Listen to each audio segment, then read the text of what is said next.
What's up mga koys? Magchi-change oil tayo.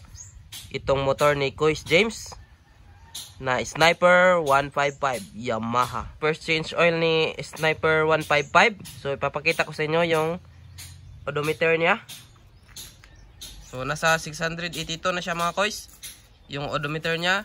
And makita natin dito sa service manual 500 km or 15 km ay i-change oil na natin siya. So ito pala yung oil natin mga koys. Ito yung gamit natin, Shell Advance 10W40 or yung AX7 na synthetic base. Tsaka maglalagay din tayo or magpapalit ng Yamaha na orig or genuine na oil filter. I-drain na natin yung oil niya. So gamit nating socket yung 19mm.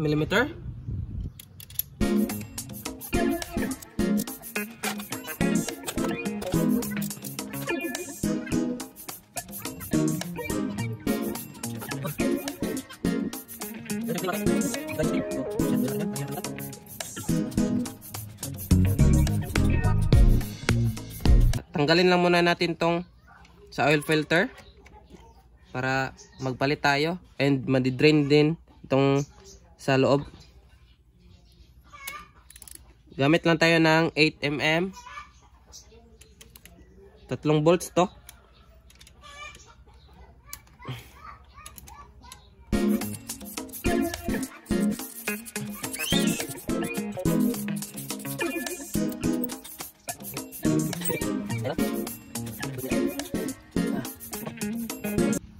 So yan.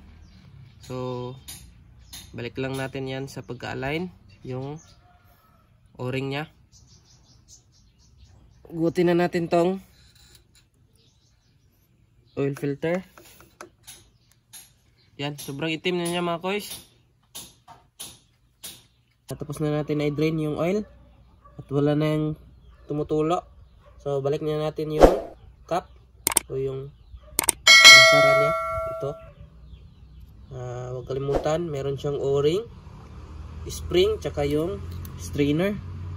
Yan yung itsura niya mga koys. Huwag niyong ibaliktad. Yan. Nakasala yung strainer niya.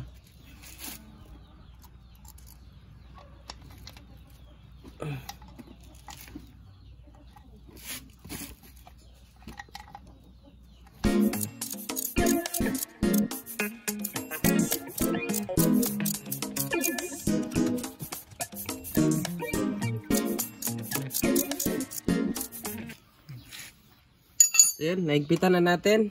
So dito na naman tayo sa oil filter. So mga koys, yung takip niya meron ding o-ring. Huwag nyo kalimutan, baka malaglag yan. So sa paglagay ng oil filter, yung malalim dito naka pasok itong may ganito. Ayan. So ito siya mga koys. Yan.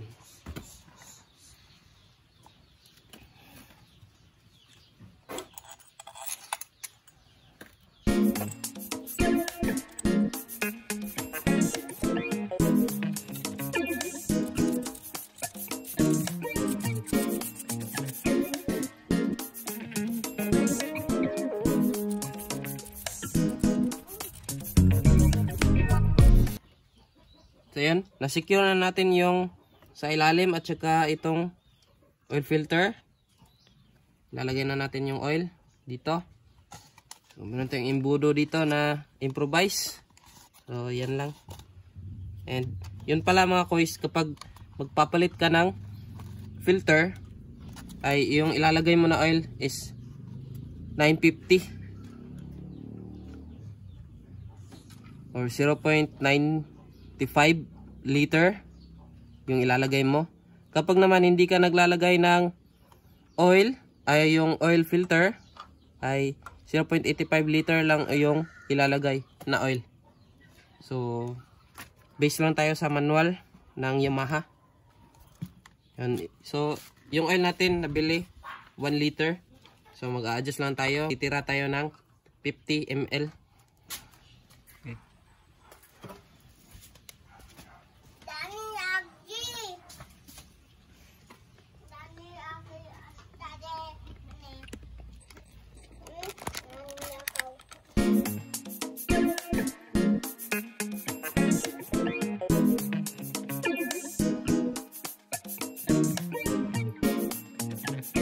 Play. So ayun mga guys, goods na. So 950 ml. So meron ba yung natira dito? So takpan na natin mga guys. So try natin paanda rin, tapos i-dipstick natin yung ito. So mayroon naman siyang level yung takip niya. I-preheat natin.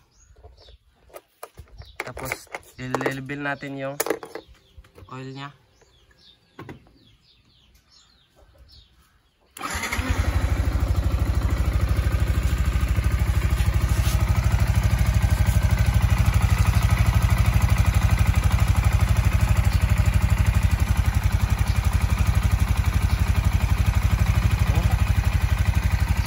I-reset lang natin yung trip tune niya para malaman natin yung odometer nanggaling ng first change oil to second change oil.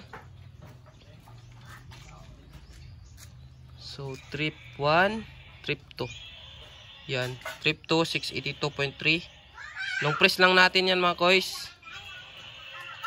Yan. So balik to 0 na siya mga koys. Yan.